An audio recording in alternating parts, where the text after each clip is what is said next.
నమస్కారం.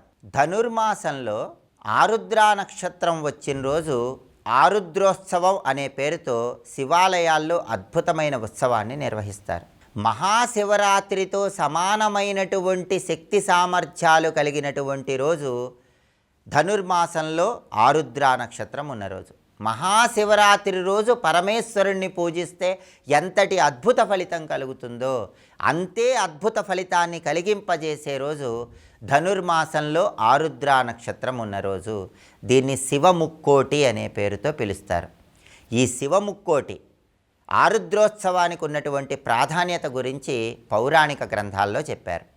ఆ ప్రాధాన్యతను మనం పరిశీలించినట్లయితే ఒకానొక సమయంలో వైకుంఠంలో శ్రీమన్నారాయణమూర్తి ఆదిశేషుడి మీద శయనించి చిరునవ్వులు చిందిస్తూ ఏదో ఆలోచిస్తున్నాడు. అప్పుడు ఆదిశేషుడు శ్రీ మహావిష్ణువుతో, స్వామి, నీవు చిరునవ్వులు చిందిస్తూ ఎంతో ఆనందంతో ఏదో దృశ్యాన్ని చూస్తున్నావు, ఆ దృశ్యం ఏంటి స్వామి అని అడుగుతాడు. అప్పుడు శ్రీ మహావిష్ణువు ఆదిశేషుడితో, నేను పరమేశ్వరుడి ఆనంద తాండవాన్ని దర్శనం చేస్తున్నాను.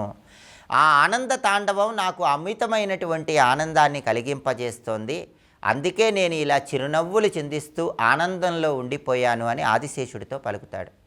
అప్పుడు ఆదిశేషుడు, స్వామి, పరమశివుడి ఆ ఆనంద తాండవాన్ని నాకు కూడా దర్శించాలని మనస్సులో కోరిక కలిగింది, నేను ఎలా దర్శించుకోవాలి అని అడిగితే అప్పుడు శ్రీ మహావిష్ణువు, నువ్వు చిదంబరం క్షేత్రానికి వెళ్ళు, అక్కడ పరమేశ్వరుడి గురించి కఠోర తపస్సును ఆచరించు, అప్పుడు నీకు పరమేశ్వరుడు ఆనంద తాండవం చేస్తూ దర్శనమిస్తాడు అని శ్రీ మహావిష్ణువు ఆదిశేషుడికి చెప్తాడు.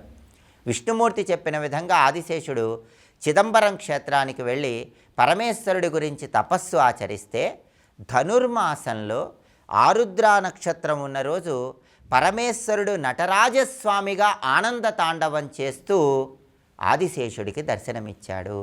అలా నటరాజస్వామిగా ఆనంద తాండవం చేస్తూ ఆదిశేషుడికి పరమేశ్వరుడు దర్శనమిచ్చిన రోజు ధనుర్మాసంలో ఆరుద్ర నక్షత్రం ఉన్న రోజు కాబట్టి ఈరోజు చిదంబరం క్షేత్రంలో నటరాజస్వామి వారికి అద్భుతమైన అభిషేకాన్ని నిర్వహిస్తారు. అది ఈ ఆరుద్రోత్సవానికి ఉన్నటువంటి ప్రాధాన్యత. దీన్ని శివముక్కోటి అనే పేరుతో ఎందుకు పిలుస్తారంటే, విష్ణు సంబంధమైనటువంటి పూజలు చేసే వాళ్ళకి వైకుంఠ ఏకాదశి, ముక్కోటి ఏకాదశి ఎంత ప్రాధాన్యత ఉంటుందో శివ సంబంధమైనటువంటి పూజలు చేసే వాళ్ళకి ఈ శివముక్కోటి అంతే ప్రాధాన్యత కలిగి ఉంటుంది. వైకుంఠ ఏకాదశి రోజు ఉత్తర ద్వార దర్శనం చేసి ఉపవాసం ఉంటే విష్ణుమూర్తి ఏ విధంగా అనుగ్రహిస్తాడో అదేవిధంగా శివముక్కోటి రోజు శివాలయానికి వెళ్ళి శివదర్శనం చేసుకుంటే, శివాభిషేకం చేసుకుంటే అంతటి అద్భుత ఫలితాలు కలుగుతాయి. అందుకే ఈరోజు అందరూ కూడా సూర్యోదయానికి పూర్వమే శివాభిషేకం చేసుకుంటే విశేషంగా శివానుగ్రహం కలుగుతుంది. అలా వీలు కాని వాళ్ళు కనీసం దేవాలయానికి వెళ్ళి శివదర్శనం చేసుకోవాలి. అలా దర్శనం చేసుకున్న శివానుగ్రహానికి సులభంగా పాత్రులు కావచ్చు. అలాగే ఈ ఆరుద్ర నక్షత్రం ఉన్న రోజు ప్రసిద్ధ శైవ క్షేత్రాల్లో అన్నాభిషేకాన్ని ఈశ్వరుడికి నిర్వహిస్తారు. శివముక్కోటి ఆరుద్రోత్సవం రోజు శైవ క్షేత్రాలలో నిర్వహించే అన్నాభిషేకాన్ని దర్శనం చేసుకున్న, అలా వీలు కాని పక్షంలో అన్నాభిషేకం పూర్తయిన తర్వాత ఆ అన్నాన్ని ప్రసాదంగా స్వీకరించిన పరమేశ్వరుడి అనుగ్రహం వల్ల జన్మజన్మల పాపాలన్నీ పటాపంచలు చేసుకోవచ్చు. అంతటి శక్తి ఈ శివముక్కోటి ఆరుద్రోత్సవానికి ఉందని ధర్మశాస్త్ర గ్రంథాలు తెలియజేస్తున్నాయి. చాలా శక్తివంతమైన రోజు, మహాశివరాత్రితో సమానంగా శివానుగ్రహాన్ని కలిగింపజేసే రోజు.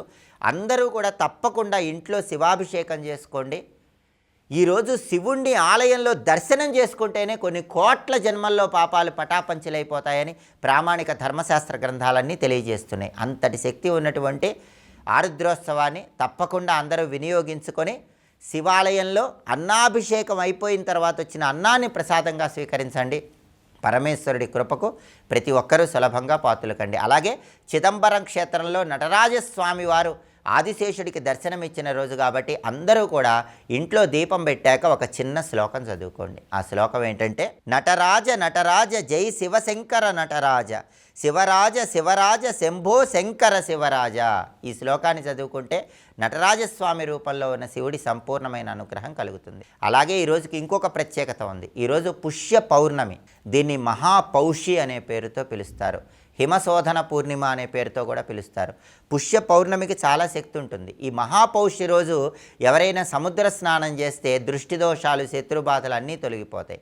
అలాగే మహాపౌష్య సందర్భంగా ప్రాతకాలంలో శనీశ్వరుడి దర్శనం అద్భుత ఫలితాలు కలిగిస్తుంది.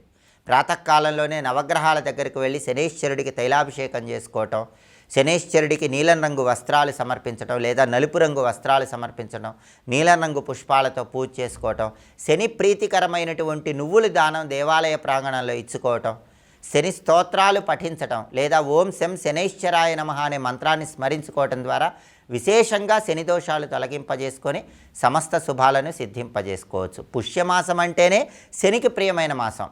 అందులోనూ పుష్య పౌర్ణమి శనైశ్వరుడికి చాలా ప్రీతికరమైన రోజు. శివాభిషేకం చేసుకునే వాళ్ళు కూడా ఈరోజు నల్ల నువ్వులు కలిపినటువంటి జలాలతో కానీ, నల్ల నువ్వులు కలిపిన ఆవు పాలతో కానీ శివాభిషేకం చేస్తే శని దోషాలు తొలగింపజేసుకోవడంతో పాటుగా ఆరుద్రోత్సవం శివముక్కోటి కాబట్టి పరమశివుడి సంపూర్ణమైన అనుగ్రహానికి సులభంగా పాత్రలు కావచ్చు. అలాగే మంత్రశాస్త్ర పరంగా పుష్య పౌర్ణమి సందర్భంగా శనీశ్వరుడికి సంబంధించిన ఒక మంత్రాన్ని కూడా 21 సార్లు పఠించాలి. ఆ మంత్రం ఏంటో ఇప్పుడు మనం చూద్దాం.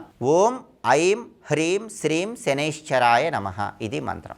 కాబట్టి శివముక్కోటి ఆరుద్రోత్సవం సందర్భంగా చిదంబరం క్షేత్రంలో ఉన్న నటరాజస్వామి వారి అనుగ్రహం కలగటానికి ఏ శ్లోకం చదువుకోవాలి ఇంకొకసారి చూద్దాం. మరి నటరాజ నటరాజ జై శివశంకర నటరాజ, శివరాజ శివరాజ శంభో శంకర శివరాజ. అలాగే పుష్య పౌర్ణమి సందర్భంగా జాతకపరమైన శని దోషాలు, రాశిపరంగా ఉన్న శనిగ్రహ దోషాలు తొలగింపజేసుకోవటానికి ఏ మంత్రాన్ని జపించుకోవాలో ఇంకొకసారి చూద్దాం. మరి ఓం ఐం హ్రీం శ్రీం శనైశ్వరాయ నమః. చాలా శక్తివంతమైన రోజు ఆరుద్రోత్సవం, శివముక్కోటి, పుష్య పౌర్ణమి. ఈ అర్చన చేయటం ద్వారా సమస్త శుభాలను సిద్ధింపజేసుకోండి. స్వస్తి.